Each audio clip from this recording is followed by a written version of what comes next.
everyone. Welcome all to the Snail Trail 4x4 podcast. If you like going off-roading in Toyotas, wrenching on Toyotas, camping in Toyotas, and maybe even poking a little bit of fun at Toyotas, and of course, hearing about how fantastic life is and big booms are in Toyotas, then this is the podcast for you. That's right, ladies and germs. My name is Tyler, and joining me for another episode of the Snail Trail 4x4 podcast is the one and only Jimmy. Jimmy, how are you? I am good. Thanks for asking. That's good. Yeah, it'd be better if we had ice. Ice. Why do we need ice? So I could make iced coffees or iced tea. Let's make some blended Moscow mules. That too. That could be fun. Do we have any more proof syrup? Not here. Dang it. I still have some at home. I need to restock though. I bought the assistant some for her birthday, which is in January, and Christmas, which obviously is in December. And so we have some big bottles still left at the house. So really you bought yourself some proof syrup 100%. 100%. But we made a whiskey sour. Oh yeah. And I've had a few before, but this time we actually did it with an egg white. Oh, okay. So good. Really? So freaking good. I will say there's something about putting an egg white in a whiskey sour that just makes it smooth and rich. There's an umami flavor. There's a richness flavor, the fifth sense or whatever. Yeah. Definitely. That's what the egg white adds. And it completely changed the drink. Okay. Because it was very citrus forward when you just add the proof syrup, whiskey sour mix and a generic whiskey, whatever you choose. But when we added the egg white, it really mellowed it out and made it taste so good. That's cool. Yeah. I'll have to try. I mean, I've had whiskey sours with egg whites before, but I've never made one myself with egg whites. Yeah. I don't have the patience to separate the egg whites. Yeah, right? Like toss it back and forth and separate it out for sure. So we shook it and you shake it without ice. Oh. And then we poured it over ice. And you pour it over ice. Yeah. Okay. Absolutely. Gotcha. So that was, But because of the water line that broke at our house, the ice maker is connected to the broken side of the pipe. Oh, so what are you doing for ice right now? We don't have, I stole some from my parents. I took my ice tray over to their house and dumped all their ice into my ice tray and then brought my ice tray back. Hi mom, hi dad, still in your ice. Bye, dad. Bye, like, mom, bye, yours dad. makes ice. Mine doesn't at the moment. Yeah. And they're like, yeah, go ahead. We don't really use ice. I'm like, man, we use it a lot. Nice. Your parents are not as big alcoholics as you guys are. No, but we don't. Yeah, that too. But we make the bigger ice cubes in like silicone ice trays. Oh, so those work, but it's just for normal everyday kind of drinks. We actually use ice fairly often. So, gotcha. Yeah, more often than I thought we would use ice, but I do appreciate a cold coffee. I like iced coffees. Yeah, I do too. So I make iced coffees usually every morning, but I haven't been for a while because we have limited ice. I still have not researched to find a place that does coffee in a keg for like a nitro coffee for my bar. Yeah. I kind of like looked around on the Sacramento beer Reddit to see if anybody knew of any coffee places that served it in a keg, and there weren't any replies really. Yeah. I wonder if you could just get a brewer's keg that has a bigger opening on the top. And just pour my own in? And pour your own coffee in there. Yeah. And then pressurize it with nitrogen so that all of the oxygen, it doesn't touch the coffee so it doesn't really go bad. And then you just can pull coffee out whenever you want. That's not a bad idea. Yeah, I need to look into that more because if I can't find a place that provides coffee kegs, I'm going to have to do my own. Mm-hmm. Because with a kid coming out here, I guess I have a few years before they can reach the countertop, but I don't think it would be necessarily a great idea to have beer on tap all the time with a kid in the house. But the kids don't want to drink it. That's true. They think it's bad. I've offered numerous times the mini assistant, like, hey, you want to try this drink? Or you like, wow, this whiskey sour is super tasty. It's sort of citrusy. You want to try it? No way. I don't want to drink that. That's bad. It's bad for you. Like they're doing a good job in school. Keep it up. But the kid, they'll think it tastes bad. It's a taste that you have to grow into, like coffee, right? The first time you ever tried coffee? No, Yeah. Like, I'm never going to drink that. That's burnt water. Yeah. Why would you drink that? Same with beer. It's Yeah. like, what went wrong with this? Who discovered that you should drink this and it tastes good? And then eventually, you grow into drinking it and trying it and having it and loving it. That's like, God, what's the soccer show? The Ted Lasso? Ted Lasso and his affinity for tea. Yeah, right. That was funny. He spits it out. The first time. No, this is disgusting. Still bad. Still bad. Still don't like this. Yeah, that was funny. Anyways, this is a podcast we're doing here. I guess Jimmy and I haven't seen each other in a while. We're catching up. So you guys get to enjoy us catching up with each other and what's been happening. Yeah.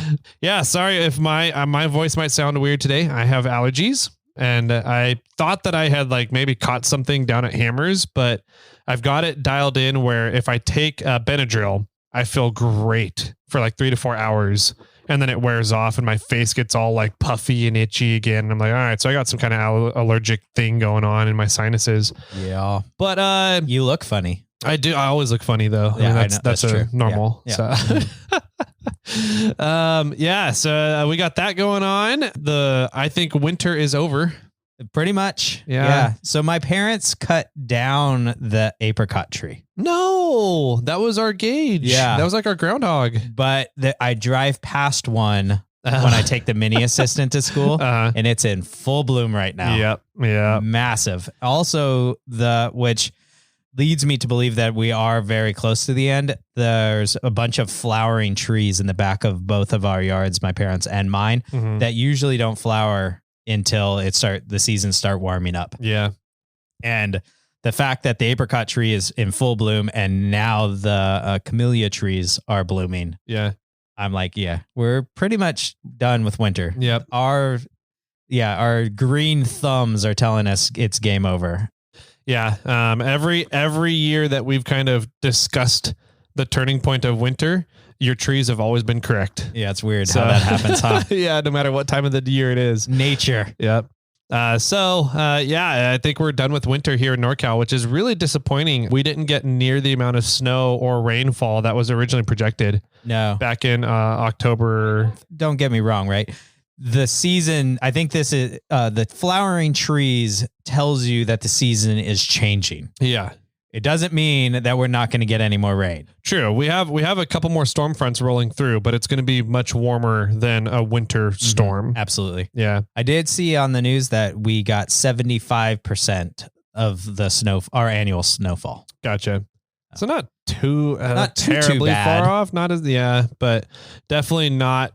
It wasn't like last year. No, yeah, last year was crazy. But there was a lot of reports saying that NorCal was going to get like a 1 in 50, like a 50-year winter. Yeah. Something like that. Yeah. Okay. I mean, every time they say it's going to be an El Nino, we've talked about this before, but yeah.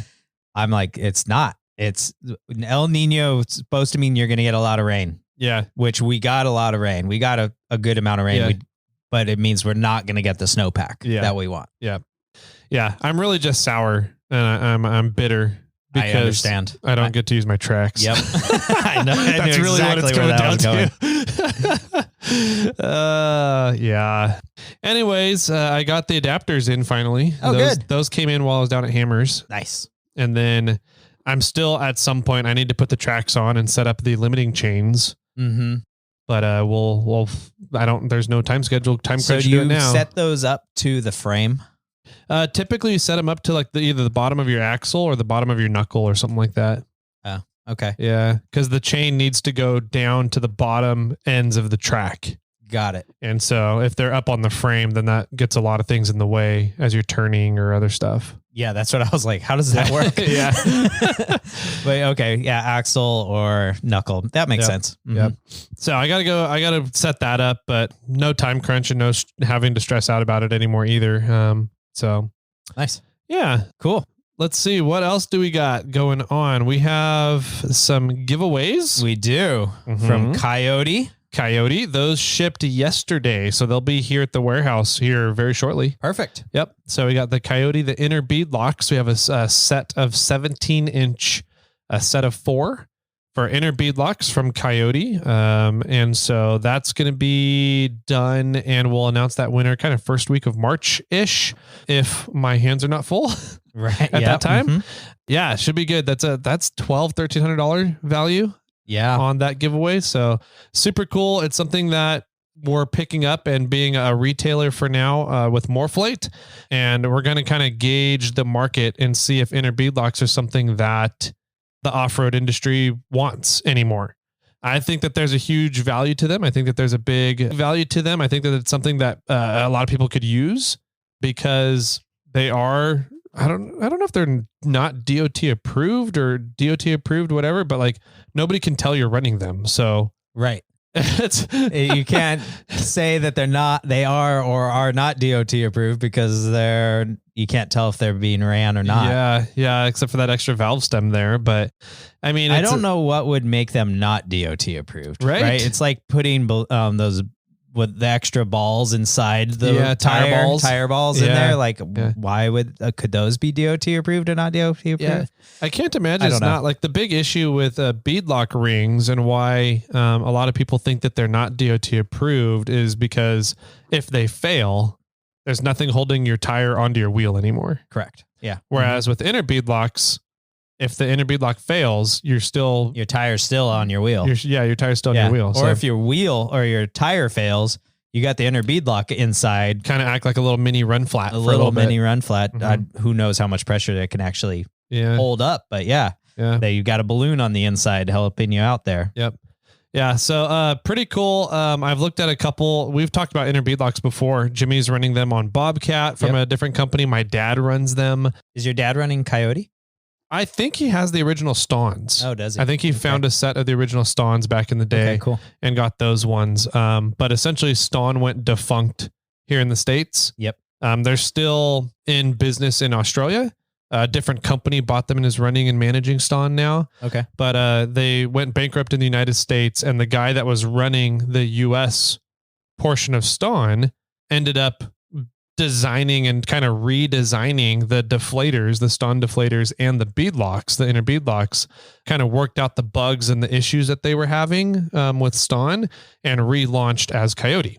Oh, okay. Yeah. That's how that all came around. Yep. That's kind of the history of Coyote and where they came from. So, we're going to try it out and see if inner beadlocks is something that could be a thing because there's not very many. I think there's 2 companies in the United States doing inner beadlocks. Yeah. As far as I know. Yeah. So we'll see how they go. I think it could be a huge hit for the overland market. Yeah. So because I know a lot of them are really concerned with DOT because they spend a lot of time driving on the road.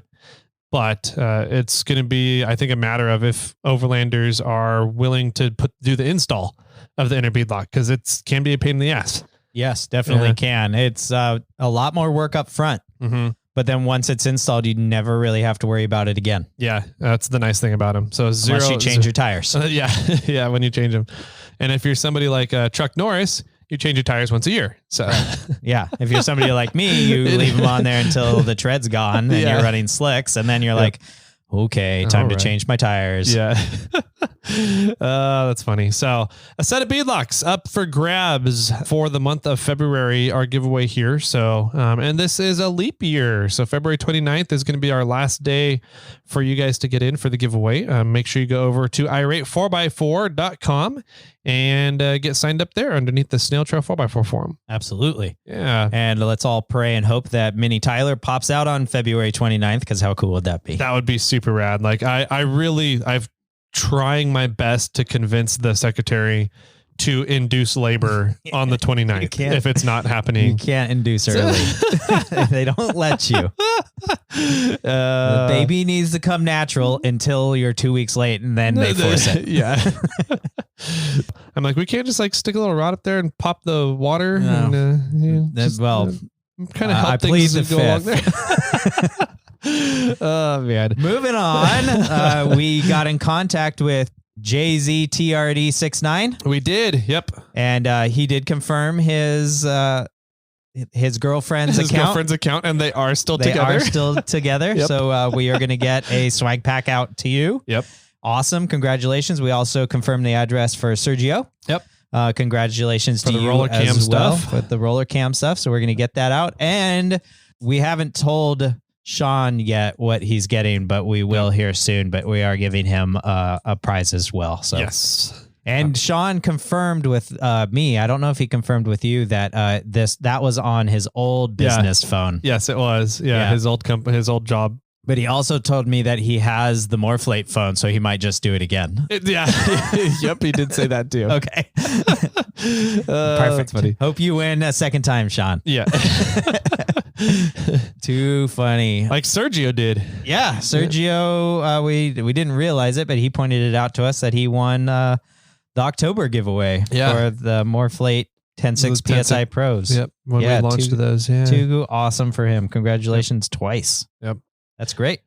Well, what else do we got? Got any other fun housekeeping stuff to touch on before we get into kind of what we've been up to?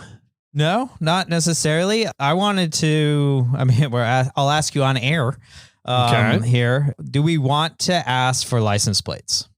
Is that something we want to do? I think that'd be cool. Okay. Yeah. I haven't heard any feedback from anybody yet. I've had two people message me. Okay. Saying if we want them, they have some. Cool. Okay. Yeah, definitely. I think it'd be cool to set up an entire wall with license plates. Okay. Yeah. And actually Benji from Budget Overland, and he's changing his name here soon to Newfound Overland, I believe. Oh, really? Yeah. Okay. He's starting afresh. He's starting new. All right. Clean slate. Yep. And he's talked about that as well. But he gave me a good tip and trick. And he said, if you get a bunch of California license plates, just paint them a different color. Oh. And he sent me a photo of something he has in his warehouse / shop. And it looks pretty good. I mean, he said he had it like wherever he is, Missouri or whatever, Arkansas or whatever, wherever he's at. He has a bunch of license plates, and some of them are like a teal color and a yellow color and a blue color, and they must be all that same state. Yeah. But it changes the look up pretty well. That's kind of cool. I was going to say, I think it'd be fun if people either signed the license plates they send in or put your name on it or something from somehow on the front side of it. Yeah. But if we're going to be painting them, I don't know if that would work. Put it on the backside. Put it on the backside, I guess. And then if we ever feel we need to return your license plate, we can see if we can get a hold of you. Yeah. Yeah. I think to keep the diversity going, I think we are going to have to change it up a little bit one way or another. I don't know. Maybe I need some Australian license plates. We'll do a big ST 4x4 in California license plates or something. That'd be fun. Yeah. Cool. I like it. You guys send in those license plates. If you want to send them in to the Morphlate address. So just go to morphlate.com and it should be on the contact page. And I believe down at the bottom of the page in the footer on the home page there, just send them on in. That's the address there at the warehouse. We'll get all them set up and take pictures once you get this wall set up. I added it into last Thursday's show notes, or maybe it was Monday's show notes when we were talking about it. And I Googled your address, but it doesn't have your suite number on Google. Oh, interesting. Okay. So I don't know if you can change that or want to change that, but I don't know if it's on the Morphlate account, but anyways, it's Suite 5. So I will remember that now, and I will add that to the future post. I wonder if that's why. So like anytime people come to the warehouse and they're using Google to get here or Apple Maps, it always sends them to like Suite 4, which is the front side of the building in front of us. Interesting. So it's a different building altogether. But it keeps sending them over there. My guess is that it just puts a pin where you are and they assume you're off the road. And they're that far away. Yeah. So they drive down the road and they go, oh, he must be here. Yeah. And you're actually, the other one. Building back. Okay. Yeah, Google doesn't have your suite. Okay. It's just whatever, 1065, which should be this building. So yeah, I don't. People are silly. Yeah. Who knows? But yeah, okay. License plates. We'll take them. Cool. We're going to rearrange the studio. We're not doing live streams. I did have somebody ask me, oh, sweet. You guys are going to do some live streams?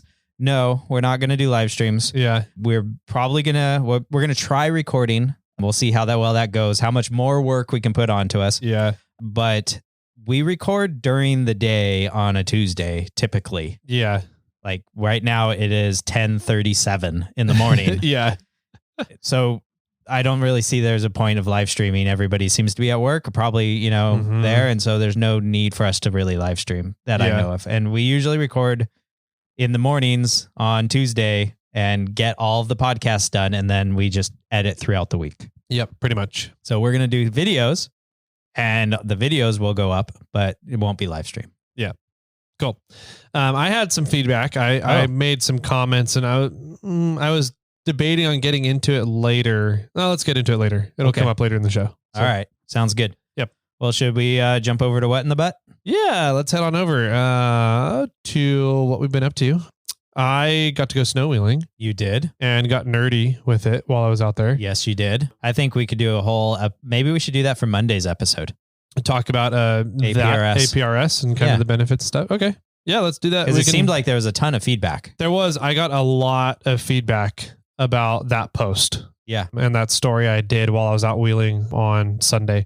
So yeah, we can do that. Let's do that Monday. I was stalking you. Yeah, you were. There was quite a few people stalking me, which was kind of fun. I saw your post and then I was sitting at a computer. So I was like, I can follow up with this post and help show people it. Because you said, go to aprs.fi and type in, K6TLR and then you can follow along. And I was like, well, I could show them how to do that. Yeah. Yeah. And therefore I did. So that worked out pretty well. Yeah, it worked out really good. I was very impressed with the signal propagations. Yeah. For that day. So we'll get into that for Monday's episode.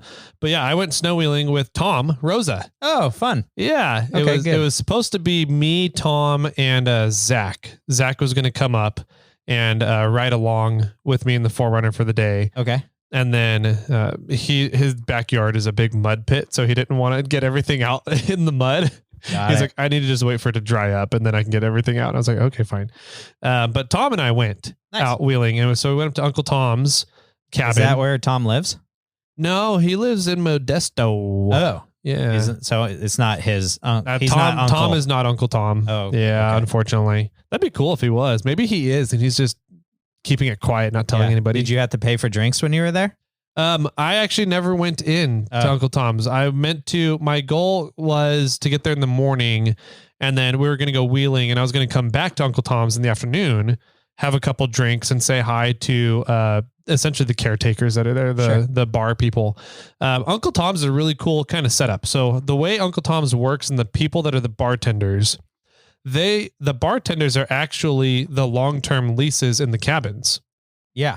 On the grounds there. Right. Mm-hmm. So part of the deal of coming up and leasing a cabin, it's really inexpensive. It's only like $100-$200 a month, I think, to lease a cabin. I didn't know it was that cheap. And I think they do it on like a 1-year leases. Okay. Or 6-month leases, something like that. But part of the deal is that you have to help bartend. Oh, fun. Yeah.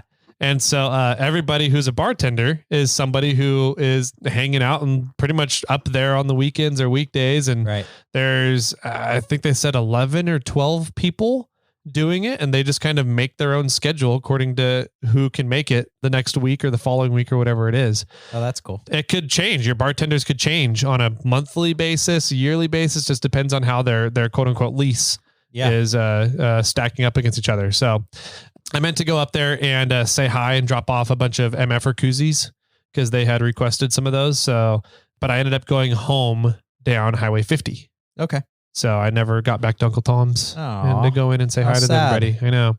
Well, how was the snow? I mean, I'm assuming you didn't even hit snow at Uncle Tom's, was it? Yeah, it was pretty patchy, a lot of bare pavement. By the time you got to Uncle Tom's, you were on consistent snow, but it was all like packed in ice, right? Right, yeah. And then after Uncle Tom's, maybe a mile from the top of Heartless is where it became kind of like not so packed in snow. Oh. And so we went up there, met Tom at Uncle Tom's, and then we took off. He was in his CJ. He's got it's funny, that rig is amazing it reminds me of Bobcat, right? Okay. Where it's just so simple, but it works so well. And the driver has been driving that rig forever. And so he knows exactly what the capabilities are and what it can and cannot do and where its limits are, right? Sure. Mm-hmm. So Tom is an extremely good driver who doesn't care about necessarily breaking the rig, but he also knows where those breaking points are. And so he knows just how far he can push it every time. Yeah. And so I've never actually I've gone wheeling with Tom once, and that was out at Trail Hero last year. Okay. Other than that, I haven't been like just one-on-one wheeling with Tom before. So it was fun to do that and get to know him a little bit more. He has a very quirky personality. Yes. And so we went on up over Heartless. No issues getting over Heartless, and went back down to Ice House Road on the other side. Were there already tracks on that side? Because I mean, it did snow fairly recently, but a lot of people do that trip. Yes. That is, it did snow. The nice thing about the other side of Heartless is that it's southern facing. And so it doesn't get a lot of daylight, direct sunlight. Southern gets the most. Okay, then north facing. Okay. This is why I don't do directions. Yes. So this is why I have Google Maps. Yeah, it's more, it's like northeastern facing. Okay. Yeah. So northeastern facing, so it doesn't get a whole lot of sun during the day.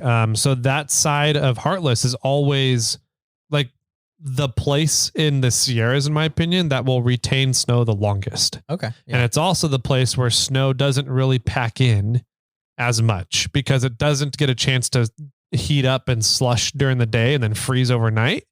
So you don't get that constant cycle. Right. So it stays fairly powdery and relatively challenging compared to like every other trail up in the Sierras. Oh, that's nice. Yeah. I do know that a lot of people also will travel up to the top of Heartless and be like, that's it. That's all. I don't want to go any farther. Yep. It's scary going downhill in snow or whatever. Yeah. And that's where they choose to turn around. Yeah. So actually the backside of Heartless is less traversed. Yep. And it typically is too. So we had no problems getting down it. There was 2 or 3 different ruts that were already burnt in. Cool. So we went down, no problem, made it down to Ice House Road, and then went up and turned up towards Airport Flats. Nice. Okay. And so we got to kind of the turn off for the original Wentworth Springs Road. Yeah. The one that goes up and over the hill rather than the paved road that goes around. I don't. You don't like Wentworth Springs. Yeah, so I don't go that you way. Don't go that way ever. I'm trying to remember it. Like the 2 times I've been out there, one time was in snow when we went to, when we did our overnight snail trail camping. So the trail we took on the way back where the bridge was, that we had the super narrow snow berm on the bridge. Yeah. That's the original Wentworth Springs Road. Okay. So that is the original route from Georgetown to Tahoe. That is the Rubicon Trail. Oh, gotcha. So that road kind of cuts off, and it's an OHV use only road now, but that's the original Wentworth Springs Road. Oh, cool. Okay. And then it goes up and over the mountain rather than around it, which is what the current paved Wentworth Springs Road does. Yes. And then they connect back together on the other side of the mountain there. Okay. A quarter mile from the entrance to Wentworth Springs area. Okay. So did you take the paved road or the dirt road? Yes. Both? So we took the dirt road. On the way in, we took the dirt road. And went across the bridge. And went across the bridge and up and over the mountain, came down on the other side, and went into Wentworth Springs campground. Okay. So I had a buddy who was in there on Saturday. And it sounded like he had made it all the way to the campground. And he said it was great snow conditions. So that's where we went. And turns out they only made it to Wentworth Springs. Oh. They didn't make it all the way to the campground. Okay, got it. And so we found their turnaround spot. And I was like, well, looks like this is where they turned around yesterday, went back.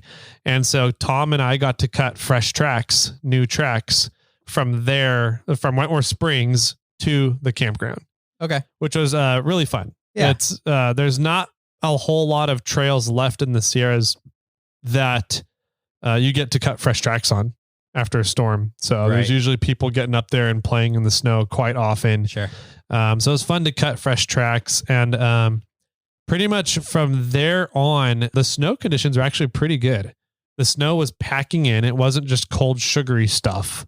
So we're able to, I was originally aired down to 5. Oh, about 5.5 PSI. Yeah. Mm-hmm. And it wasn't staying on top of the snow as well. And so I went down to 1.5 PSI, 2 PSI, right around there. Gosh, yeah. And all of a sudden I was able to float and stay on top of the snow. Okay. Yeah. And it was just at the point where like I was able to kind of stay on the top of the snow, but my tires weren't deforming enough to clear the tread. Yeah. And so every once in a while I'd just build up snow in front of my axle. And I wouldn't get traction anymore because there's snow in between my lugs. I couldn't grab into the packed snow to continue traction forward. So I think if I'd gone down to 5.5 PSI, it would have been just smooth sailing from there. Yeah. Why even stop there? Why don't just go to 0? I mean, I could, yeah. Pull those valve cores out. The big issue is if you pull valve cores out and you end up creasing your tires, you will destroy the structure of the tires. Sure. Okay. So that makes sense. You got to find that happy medium between deforming the tires so that as the tire goes on the ground and really widens out, pancakes out, and then comes back up and turns back into a tire. That's at that point there is where the snow will clear the tread. Yes. So you got to find that happy point between allowing that to happen and not creasing your tire. Okay. And that's different for everybody. That point is very different. It's different for every tire. Yeah, it's different for every tire. It's different for every vehicle. It's a different point. So I still have not perfected finding that point in the 4Runner on the Yokohamas. So it's below half or below 1. It's below 1, but above 0.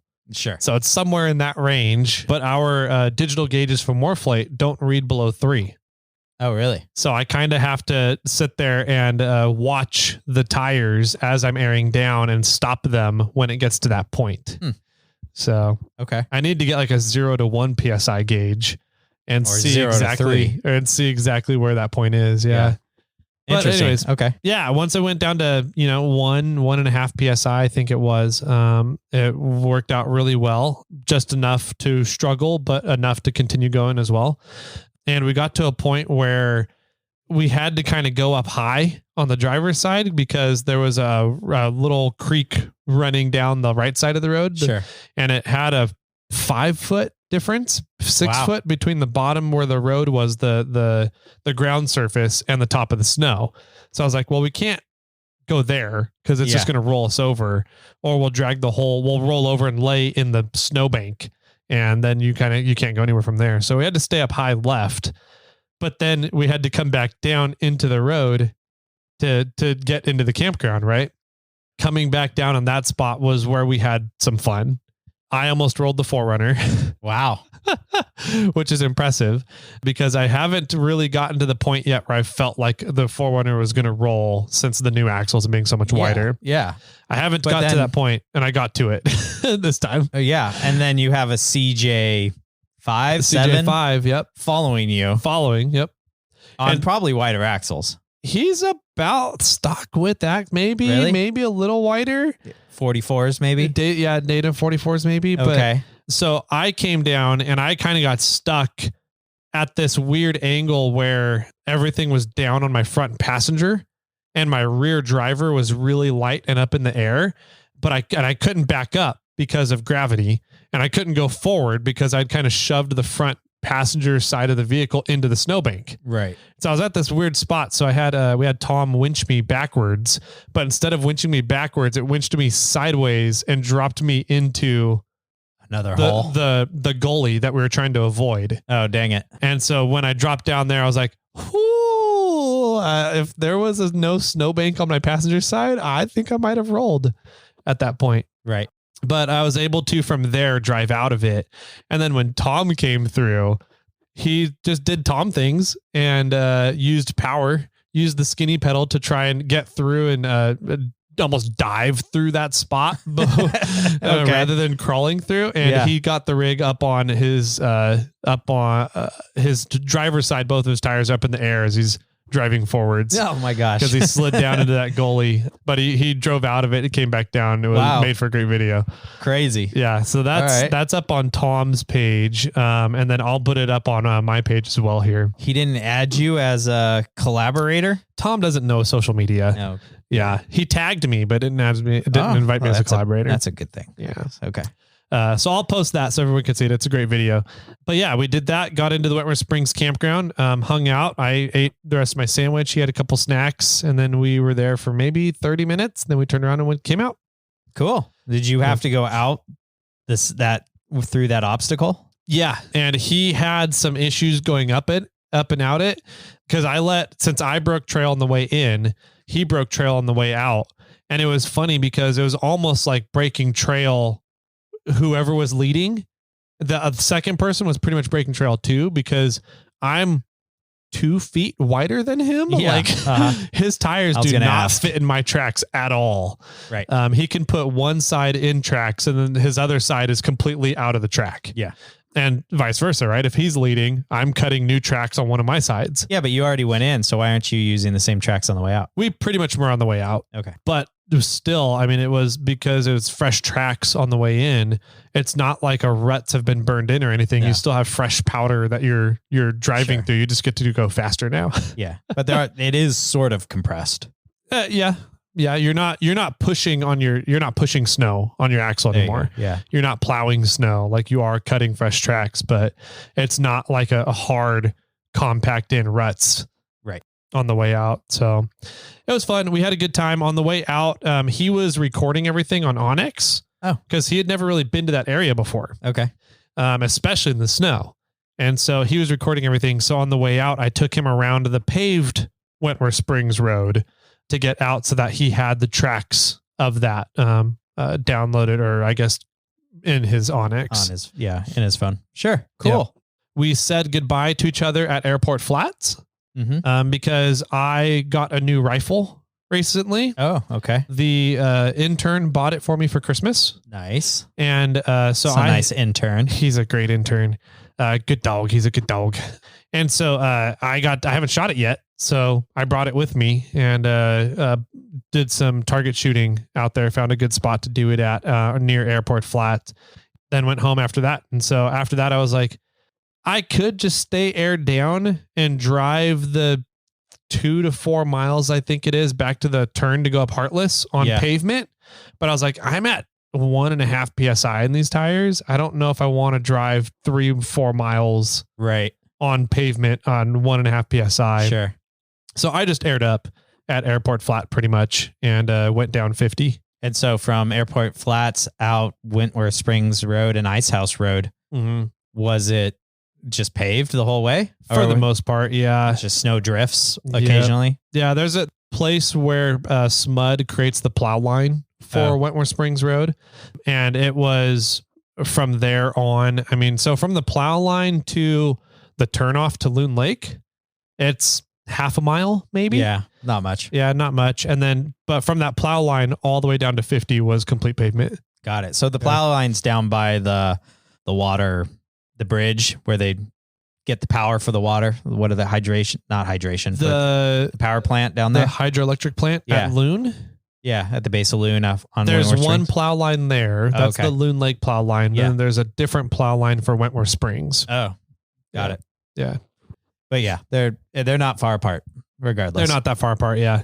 Yeah. I just aired up there and went down Highway 50. Cool. But it was kind of nice to do that because afterwards I got to look at my APRS data for the day. Yeah. And it showed this perfect loop of where I was for the day. Yeah. And so you could see, I was very impressed with the signals and how they did. And I started digging into the data even more when I got back that night. And we'll talk about that on Monday's episode. Yeah. We'll do a whole deep dive into APRS because it does seem like a lot of people are interested in it. Yeah, it's honestly out of everything with ham radio, other than just being able to use repeaters, APRS is one of the most useful tools for off-roaders in ham radio, in my opinion. Yeah, I showed the assistant your tracks when you were out there and I was doing the video. And I said, anytime my radio is on in Bobcat, I have it set to do this. Yeah. So you can follow along with me. Yeah. Or like if I'm out wheeling on the Rubicon and you wonder where I'm at, you can look. You can look and see exactly where I'm at. Yeah. And I specifically leave it on because I don't really want to be tracked. And I'm sure that's somebody's concern. Yeah. But I leave it on so that she could figure it out. Yes. But she never does it. Yeah. So I'm kind of like, well, I'll just change it to another channel and have a talking channel, but I continue to leave it on in case she wants to track me one day or see where I'm at.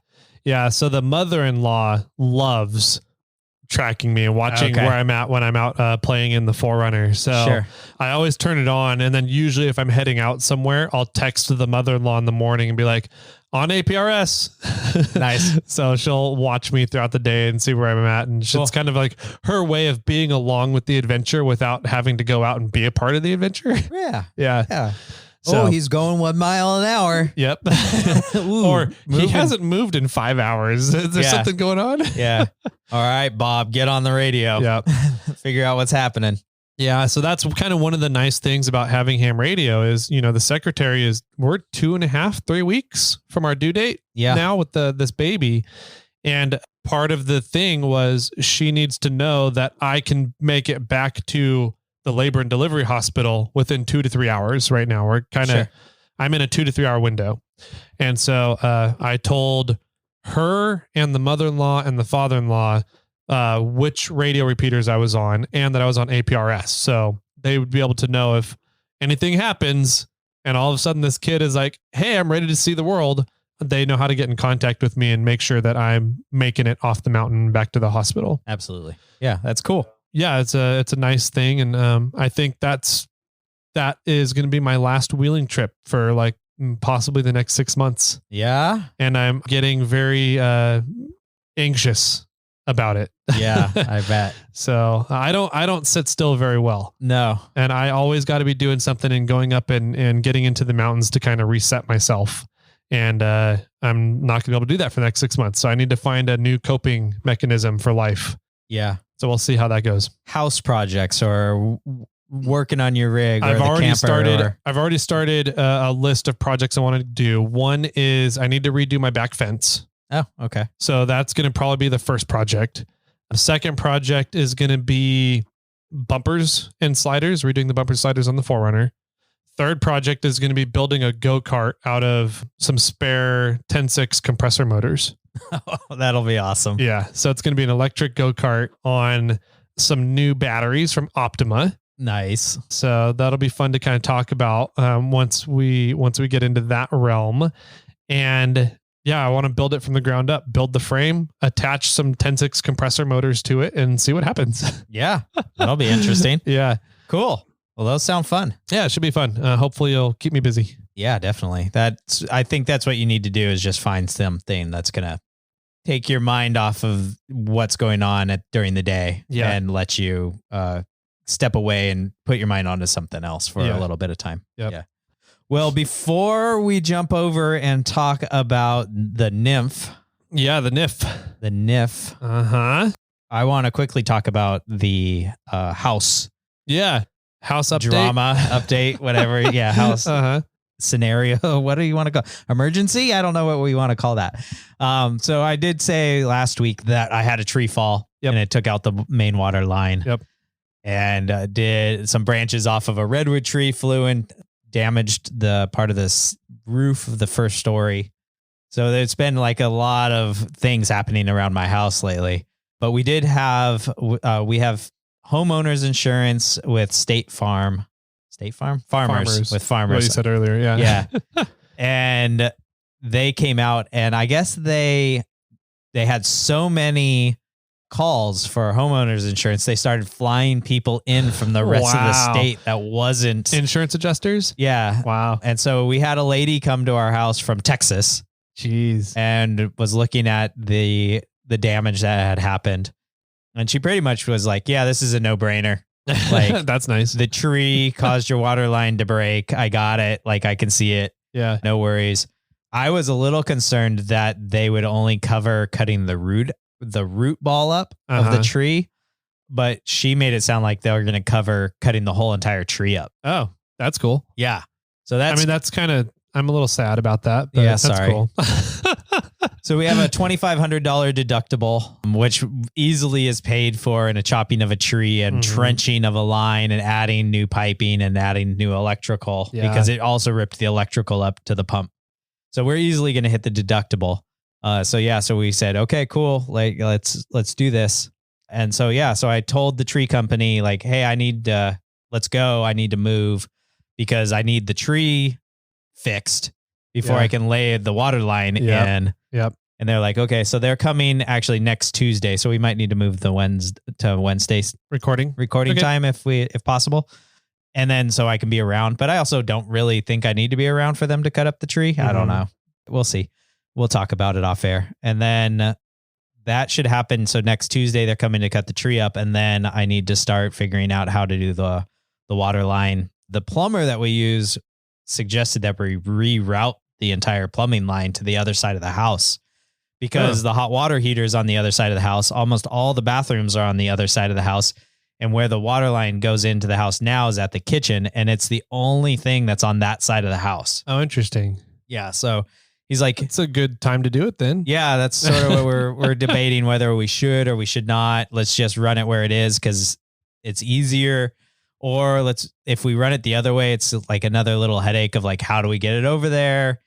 We're going to cross a few other pipes. We're coming near the septic tank, which isn't a problem because it's going to be in a pipe. Yeah. It's not like we're not in the leach fields or anything, but we're going to get near there with the water line, just how do we navigate around those issues? Or we just run it where it is and we know it works because it's there already. So we're trying to figure that out. I mean, would the benefit of moving the water line over to where the hot water heater is just be simpler maintenance, or is there a benefit to having the water come in at the hot water heater rather than having it come in at the kitchen and have to circulate over to the hot water heater to then get heated up and then get put back in the house? Yeah, good question. So I asked the plumber the same thing because my father and I were like discussing it. Mm-hmm. So part of the problem for moving the water line is what I was just discussing about having to reroute the line. Yeah. Right. So there's a hurdle there just to get it around to the other side of the house. It's going to be a longer run and there's stuff in the ground that we're going to have to pay attention to. Wasp nests you'll find. Yeah, exactly. More wasp nests. And to route it around to that side of the house, we have to go around trees that are already established. Okay. Right. So we have to go a longer route. We can't just go like a straight line in another way. That makes sense. I said, hey, we're considering putting it back where it was. What would be the major advantage for us to actually put it on the other side of the house? He said, technically you would have less friction loss because the bathrooms use the most water and they are the furthest away from the input of your house now. I would get ever so slightly better flow. Get better water pressure in the bathrooms maybe? Yeah. And everything would be in the same area. The main water line would be right near where the water heater is. And so all the water stuff would be in the same general area. Yeah. So is that worth it? I don't think so. If you were paying for it all, well, will the insurance cover rerouting it, or are they only going to cover back to the original hookup? They're only going to cover back to the original hookup. And I hope Farmers isn't listening to this. I don't think they would know. Like if the bid comes in for us to be, if we ran, I don't know what the numbers are, but if we ran the water line where it currently is, and let's just say it's $1,000, and we ran the water line, it'll be more. Let's just say $2,500. Okay. To run it. Yep. Where it currently is, and if we run it around the house to the other side of the house, and it's $3,500. Yeah. I don't think they would really bat an eye about like, why is it $3,500? Yeah. Yeah.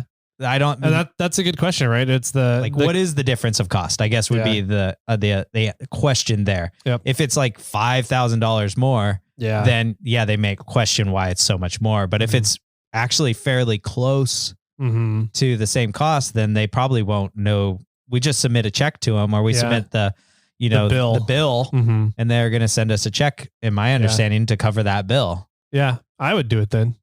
Yeah. I mean, if insurance is covering that, they have the roof. You said your first story roof got damaged as well. So yeah, I don't think if there's other stuff involved with it and you're already going to hit the deductible, then why not? Yeah, why not? Yeah, maybe I'm going to ask the plumber to quote me both ways. Okay. And I'm going to see what the difference is and make a choice whether I think Farmers is going to question it or not. Yeah. I sent them the proposal. So the proposal to remove, or the estimate to remove the tree, I was talking to the company, and the company said, it'll be about $800 to $1,000 to remove the stump. And then it'll be roughly $3,000 to cut up the tree. So $4,000 to cut up a tree and remove it? Yeah. And I'm keeping the wood. Oh, so they're just cutting up the tree. Yeah. And then removing the foliage and grinding the stump. Gotcha. Yeah. So they're grinding up the foliage and some smaller branches and everything and getting rid of that. I'm keeping everything that's 10 inches in diameter or smaller or larger, excuse me. And they're going to cut the stump up and drop it back down and grind it all up. I'll do the tree part for 2,000 for you. Yeah, right. If I didn't tell them that we were good to go, I would have. I would have changed things. Anyways, I showed the proposal to the farmer's lady, and she's like, "Yep, that sounds great. I don't have a problem with that at all." Sweet. Yeah, and then you got a good insurance adjuster, man. When my first gen 4Runner was stolen, it was pulling teeth. Yeah. And back and forth conversations about why something was valued at it the way it was. I was like, because that's what I paid for it. That's the value. That's what I have the receipt for. And they fought me on everything. I still only got about 30%. Yeah, that's of the value of everything in the 4Runner. Yeah. Cause I thought that they would say, we're going to cover the root ball because that's what damaged the tree or damaged the pipe. So we're going to cover that getting fixed and the hole getting fixed. Yeah. But not the tree. But the rest of the tree is on you. Yeah. That's what I thought they were going to say. Gotcha. And then it was really a question of like, okay, well, if it's only $800 to $1,000 to get the root ball thing fixed, is it even worth going through the insurance company to cover the rest of the costs? Put a claim on your account and all that. Yeah. In regards to the roof, I found a puncture. Okay. That was, did I send you the video? No. Oh man. I have a video of me trying to pull a stick out of my roof and it doesn't come out. It like rips like the bark off of one of the sides that's broken and there's still a chunk of wood in my roof. In your roof? Yeah. How thick is the branch? It was about the size of your pinky finger. And that went through? And it went into the roof. So I don't know exactly how deep it went in because I didn't pull it all the way out. I figured. How much force does that need to have to break through a roof with a stick the size of your pinky? Yeah. Pretty nuts. Jesus. Okay. So I left it in there with the thoughts of it's already plugging my roof up. Yeah. I cut around. I cut out around. I have shingle tiles. So I cut out around the stick and cleaned it all out, blew it off. And then I got some like roofing tar repair. Yeah. And I lifted the shingle above it and put roofing tar underneath that and then filled in the hole that I had created around the stick and covered the stick up and kind of lathered up that section of the roof on that tile and called that good. Nice. And I pointed that out to the roofer guy that came out because they had two people. They had the adjuster. There was an adjuster lady for farmers on the ground, and then they hired a roof inspector to come out. And he found another spot that I need to patch because of it didn't puncture the roof, but it like gouged it pretty good. Interesting. Wow. And then he found that our gutters were damaged also. Yeah. So there was a few other things going on. There was a ton of scrapes and scratches and like, places that was obvious that the root had the branches had landed on the roof and caused a little bit of damage, but it wasn't much. And the lady said, yeah, it sounds like you only need a few shingles replaced. And that's really the case of it. And it's such an old roof anyway that we're like, yeah, I know a year or two, the whole roof has got to be replaced. Yeah. I'll patch the one spot that he said I should fix, and then we're just going to let it ride until it's time to replace the actual roof. Gotcha. So that's been a little hectic whirlwind of a tour there, trying to get everything going. And that's, so we're still using water from the other well, the agricultural well, where we have a filtration system in the house so we can actually get some good water. But we don't have any ice, like I said earlier. That's the biggest dilemma right now. It's just no ice. If that's your biggest problem, you're doing pretty good. Right? It's not that bad, all in all. And that was the lady came out and she's like, so you out of water? I said, no. Otherwise, we would be in a motel or something. Yeah. But we have two wells on the property. So we plumbed the other well to the house as a temporary solution. She's like, okay, good. Well, cool. Yeah. How was your experience at the NIF? Yeah, so let's talk about that. So we did allude to it at another previous episode, that our good friend Dave McKinney had got us a tour of the NIF, which is the National Institute. National Ignition. Ignition, that's right. Yep. National. I don't remember what the F was. Facility. National Ignition Facility, which is where they pretty much create the Big Bang. Pretty much. One guy commented on my post and said it's the spark plug to end all spark plugs. Yeah. That's a great way of putting it. That is a fantastic way of putting it. So this is, we talked about it. I don't even remember when it was over. It was probably last year sometime. in December, maybe. Yeah, when November, December. We talked about how Lorence Livermore Labs had created an explosion within the microns, like a teeny tiny, explosion that actually created more power than they used to create the explosion. Exactly. So this is the first time ever, I believe that, to my knowledge, the first time ever recorded history that they had created something that it was making more power. Yeah. I'm sure there's other things out there, maybe like wind turbines or solar power that has done it, but not in this way, not fusion style. Yeah. I believe, and feel free to correct me if I'm wrong, anybody out there, like wind turbines, you have an energy cost to creating the turbine itself, to the motor, the mast, the land usage there. There's some sort of energy cost that's there to it. And so wind turbines take longer to offset and create more energy than they use to create the turbines themselves. Okay. The same with like electric vehicles, right? There's definitely energy costs in creating electric vehicles that are higher than internal combustion vehicles. Yes. But the electric vehicles end up offsetting that cost within, right now, it's like 5 to 7 years, I think. Yeah. They offset that cost of energy cost. Right. Yeah. I do know that solar panels will offset the cost, right? Yes. Fairly quickly, to my knowledge. Like in case, I don't have exact numbers, but it takes, years, or it takes months to make, and they take a few years to offset that power. Yeah, the energy cost of creating. The energy cost. Whereas a fusion reaction can offset the cost within a nanoseconds. Yeah. Of it. Yeah, you just need a very large source of power to get us started. Mm-hmm. And so we got to learn a little bit about that process and how that process works and how they're doing it. Because I believe after learning about this process and how they're doing it, I think that the fusion reactors that are in Europe, they're doing it differently. They are. Yeah. Yeah. They're using the Hadron Collider. I believe so. And they're different elements. And different elements. So they're speeding up particles so fast that when they collide the particles, they run into each other. It creates a fusion implosion.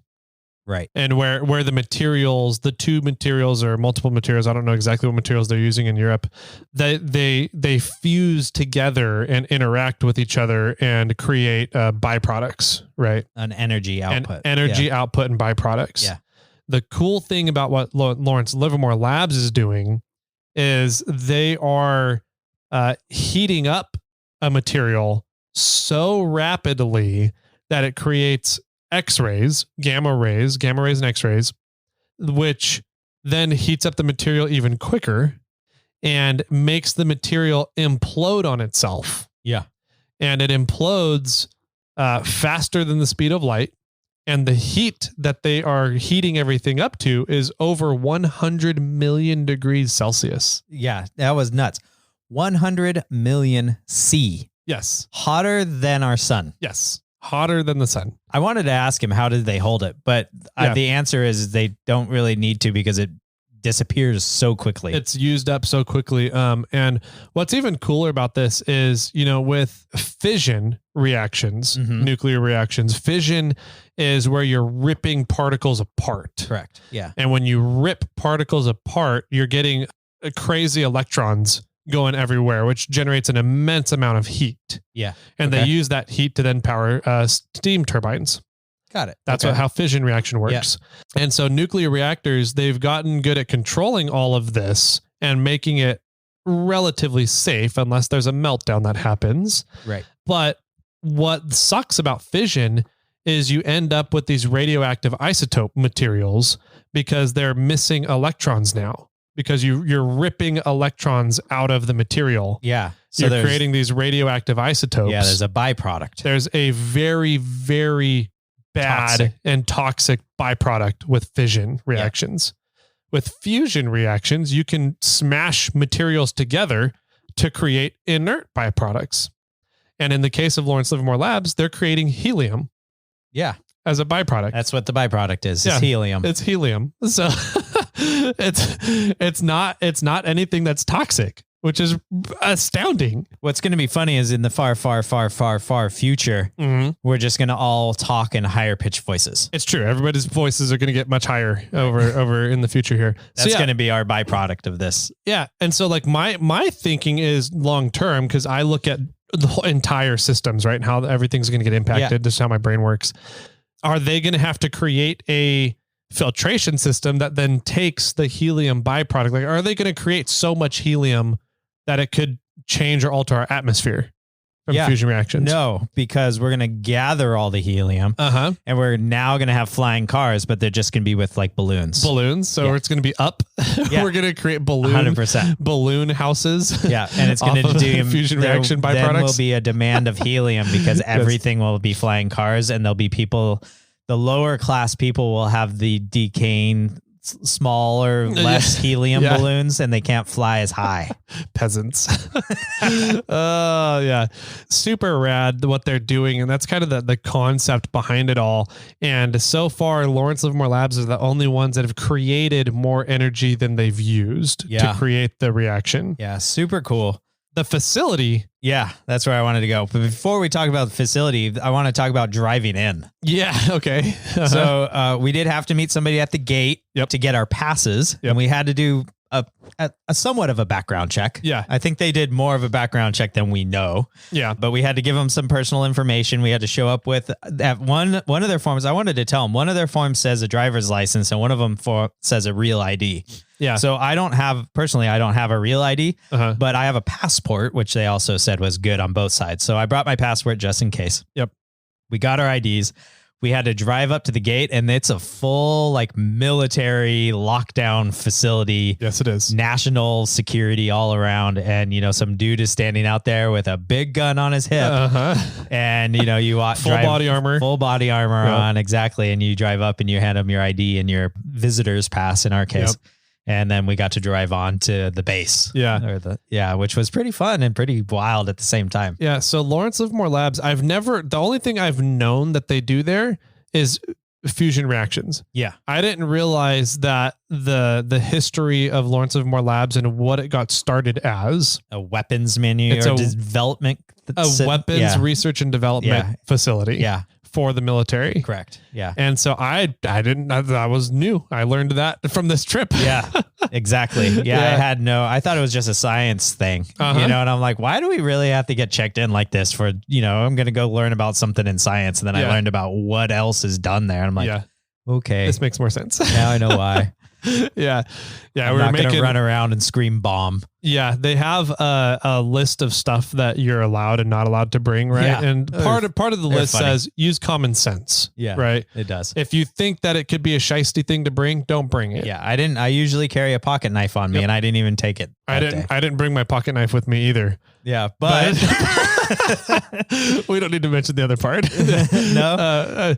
I don't know. Somebody brought something on that probably should not have been carried in. It definitely should not have been carried in. And I was low key freaking out about it. Like I was, when they were doing the talk with us about everything, I was like, oh my God, I think I forgot to take that out of my backpack. And I'm notorious for this too. Like I always keep shit in my backpack that I probably should not keep in my backpack. And it's gotten me in trouble with airlines before. Okay. But I had something in there that I was like, oh my God. Yeah. If we could be in a lot of trouble. Like, right. So I was freaking out while when they were talking about the checking off our IDs and getting us our passes. Yeah. That's all I could think about. And I was like, I don't know how this is going to go. It went fine. Nobody cared. Nobody cared. And we're obviously not the crazy people. So. No. So we drove through the base and we got to the NIF and walked in and met our tour guides fairly quickly. Yep. And we went into their lobby, which was fantastic. Dude, the lobby's cool. Yeah, they had a whole history of everything, had like pictures of them building it and many diagrams of what all the different steps that have to be taken. Yep. And then the tour guide, they played a video of the whole facility, which is like 3 football fields long. Yep. And at least 4 or 5 stories tall. It's some of it's underground. The ignition chamber is 33 feet in diameter. Yeah. It's this giant ball that's essentially suspended in the middle, the center of the building. Correct. And so part of it is underneath the ground. So I think it's like 3 to 3.5 technically stories tall. I think it's 3.5 stories or 3-ish stories tall and then 2 stories underground. Yeah. Something like that. Yeah. Yeah. It's 5 stories overall. Yeah. Yeah. But it's 3 football fields long. Yeah. And the reason why it's so long is because of the lasers and the amplifiers for the lasers. Yeah. They shoot. I don't know. I wanted to ask, actually, I should have asked about like how long, what distance does the laser beam travel? Yeah. Over the entire thing. Because it goes back and forth, back and forth, back and forth, just getting bigger and bigger and bigger. Amplifying, and amplifying it into an IR, infrared frequency. And they had the exact number. It was like 10.46 microns hertz. or something. Yeah, whatever it was. They had a specific, wavelength in infrared that they shot every single time. Yes. So, okay. The thing that impressed me the most about the facility was their sensitivity to tolerances. Was how far down they measure tolerances for stuff. Sure. For instance, the timing of getting all 192 lasers. Was it 92 or 96? It's 96 on either side.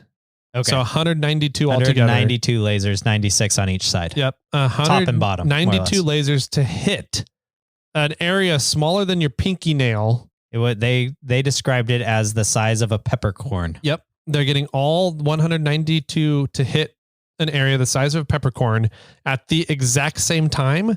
They have that timed down to the picosecond. Yeah. Which is 1 trillionth of a second. Yeah. Absolutely. And how do you even measure that? Like, I don't know. And if there's any outside environmental vibrations, it can throw that off. Including what, Jimmy? Traffic from 580. From Highway 580. Yeah, which is semi near it. It's a few blocks away. Yeah. But if there's traffic on Highway 80 and people drive 580 and people are driving by, they can't shoot. They can't shoot because the vibrations of the ground impact the test. Throw off the lasers. Yeah. So they actually said, which was funny, the best time for them to shoot and do a test is during rush hour. Yes. When nobody's moving. Exactly. Like it's just crazy to me. And they're talking about, they track the timing of the explosion itself, like how long it lasts is nanoseconds. Yes. Which is, I think, millionths of a second. Okay. And so they're measuring that. They're measuring temperature. They're measuring moisture in the air. Everything, the climate is extremely controlled. Yeah. Everywhere in that building. And what the tolerances. And I'm just like, I don't understand what equipment you're using that can even measure something to the trillionth of a second. Yeah. Well, it just goes to show that, like, I don't know if, one hand feeds the other in a way, but what they're doing at this facility will trickle down to the military. Oh, totally. Right. And then what happens in the military, and or NASA or whatever, trickles down eventually to businesses and then trickles down to civilians. Yep. Right. So whatever they're using is just outstanding because they can track those things. But that then now the military can do that too. Yeah. Yep. And then eventually it'll come down the line to, the normal everyday peasant like you and me. Yeah. We'll be able to have that technology if we ever, for some reason, need it. That's exactly how GPS worked out. Yeah. So absolutely. A lot of things. A lot of space ice cream. Exactly. Exactly. Love that stuff. Yeah. Super cool facility. They're shooting. It also just boggles my mind as to them building that facility. Yeah. Right. So somebody had to have in their head an idea of how this was going to work. Right. Yeah. That's nuts. They wanted to shoot lasers at an area the size of a peppercorn, very high powered lasers. I don't know if they knew how many lasers it was going to take. Yeah. Or even the power. Or how much power it was going to take. But they had an idea of this sphere and the setup and how this building was going to work out. But a lot of the technologies that they need in order to make this test happen in the first place didn't exist. No. They started building the building before they knew how to run the building, how to run the experiment. And so I'm like, how did they I can't even articulate. Did they plan the building out in the structure and building the building around what they thought they were going to need? Or did they build this building and then adapt all the technologies that they had to invent to fit the building?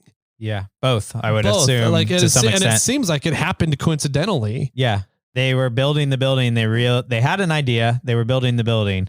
Then they realized they needed something, so then they had to develop it and had to work with how they were building the building. Like the example that they were showing was these crystals. Yes, they had these ginormous crystals, and you were enthralled by like, how do you grow crystals? But crystals are actually super easy to grow. Okay. Yeah, but probably not the one they needed. No, that's a big ass crystal. Because they had huge crystals. But you can do like baking soda and borax and something, and it'll grow crystals on like a pipe cleaner, overnight. You know, we've done it we did it for Christmas gifts one year. Nice. We gave away some funny looking crystals and like snowflake looking things. Anyways, moving on. They had these crystals that needed to be made, and they had to be made a specific way with specific surfaces and everything, and it took them 2 months to build them, to grow them and make them. Yeah, and they needed 400 of them. Yes. They're like, this isn't gonna work. Nope. So they had to pawn that idea off to somebody else at Lorence Livermore Labs, and they figured out how to grow them within a few days, wasn't it? So a day to a week, something like that. Yeah. And so they cut the time way down, and probably how to grow multiple at once. So, they were literally building the airplane as they were trying to fly it. Yes. And the analogy that he used, which I loved as well, because everybody in our generation can see this, they were the Looney Tunes where they were building the railroad track as the train was driving down the tracks, where they're just throwing down railroad track after railroad track to keep the train moving. That's literally what they were doing to build this experiment that they had. Yeah. So super rad. The lenses that they use, they found out they would blow a lens every 1 to 2 shots. Every shot. I thought every time they would, run a test, they would blow the lenses.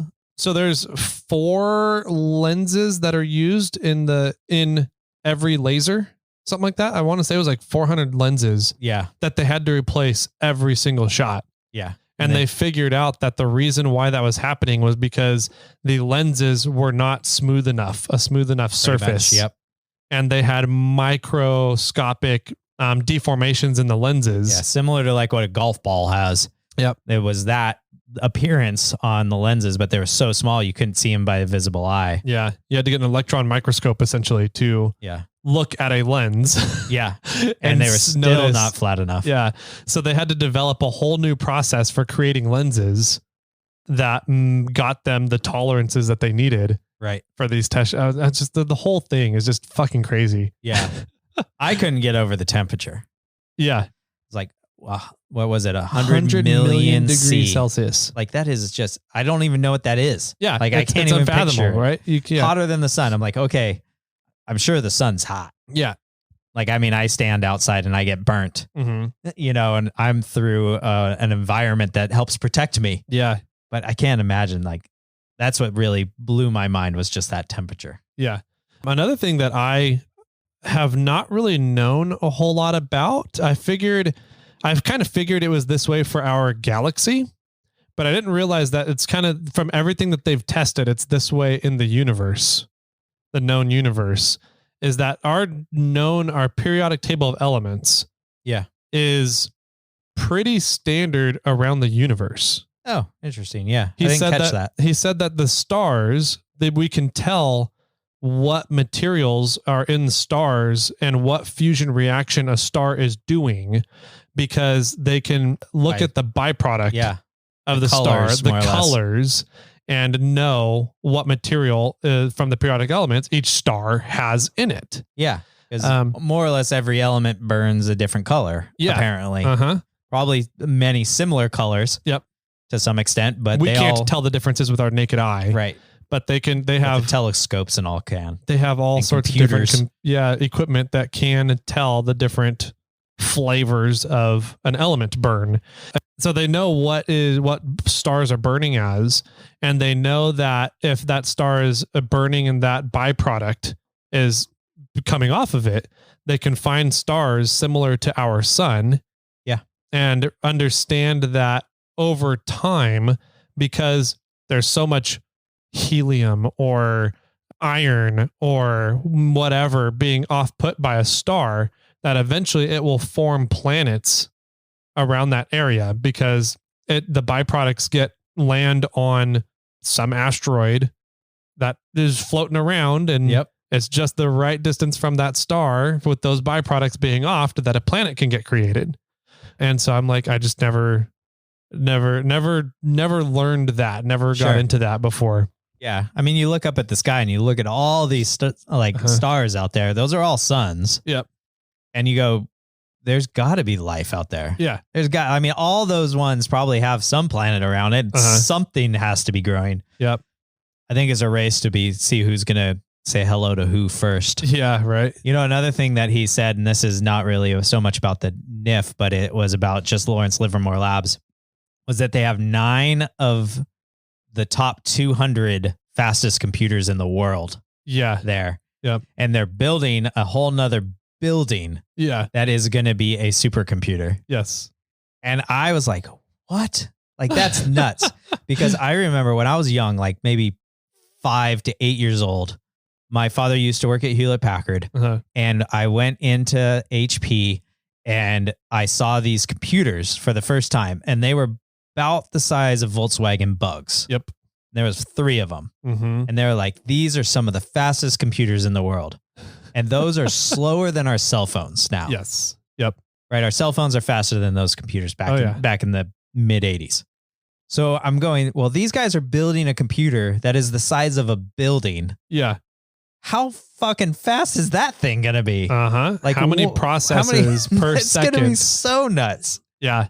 Wow. They said they're trying to make that the fastest supercomputer in the world. Yeah. That one there. Yeah. I'm just like, and that's nuts. And a lot of that computer's job is going to be processing the data that they're collecting from each test fire at the NIF. Yeah. So they're analyzing the data, and they said they have 60,000 data points that they're measuring. Something like that. Was it that high? 20,000 or 60,000 data points that they measure. Yeah. And they look over from every test fire. Right. Yeah. And they have processes along the line to tell you if something's possibly degrading or about to fail or isn't at optimal working conditions. And they just tell you all the way along the line. They know everything. Another thing that I thought was really cool is anybody, including the janitor, has the right to say stop. Yes. At any given time. At any given time. So if somebody's doesn't feel right about it, they can say stop. Yep. Which I think is really cool. Yep. And they actually strive themselves on safety. Yep. Which, if you're dealing with temperatures of the sun or more, I think that's a good idea. Right. So it was fantastic. It was pretty cool. It was definitely a highlight point, I think, of life so far for me. Getting to see the NIF. The assistant is still mad at me. She's still pissed? Yes. Especially when I brought home the photo that they gave us. Yeah. Yeah. So the NIF was super cool. A lot of really cool things going on there. And now that they've had successful tests and they know kind of what data points that they can manipulate to try and achieve different results, they said that there's a lot of private entities now taking that data and trying to create full-on fusion reactors from it. Cool.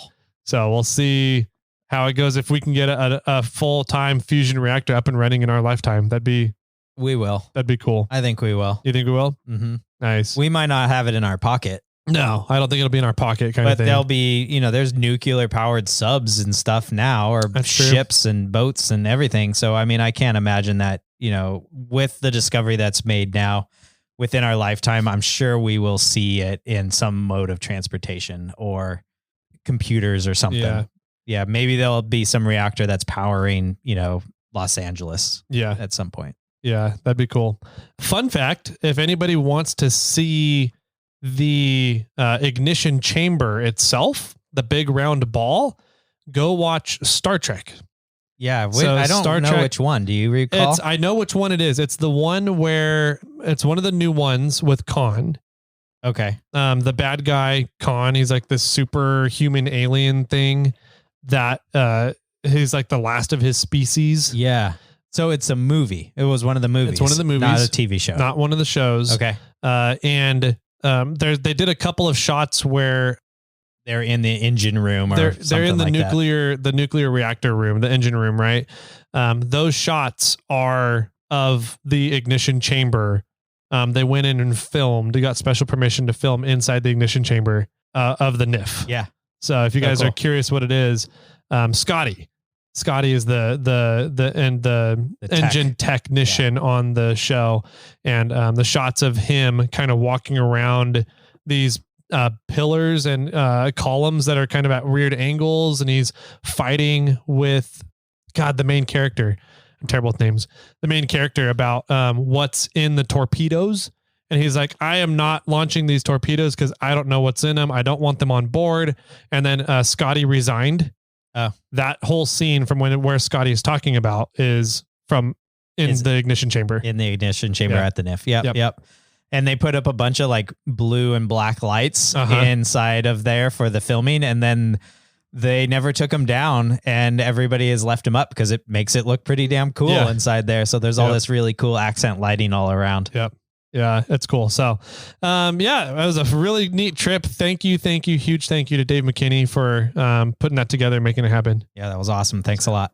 So, that's all we got for this show. We have a lot of voicemails have been coming in. I think I got 5 voicemails just yesterday. Wow. Awesome. So we're going to continue doing the Friday show. So we'll talk to you guys tomorrow with kind of our new listener feedback segment of the podcast coming out on Fridays. Snail mail so far. I haven't heard or seen another update of that, but maybe we got a voicemail for it. If you want to call in and ask us questions about the NIF or farmers insurance or snow wheeling, then you can at 916-345-4744. You can always find us on Instagram. I'm over at Snail Trail 4x4. Tyler's at 4x4 Toyota Tyler, or you can email us, Jimmy or Tyler at snailtrail4x4.com. Sweet. I like it a lot. Jimmy Jet, any final words for everybody out there? What do you think they would have done if they figured out what you brought on to the campus? Probably just kicked us out. And with that, my friends, keep crawling.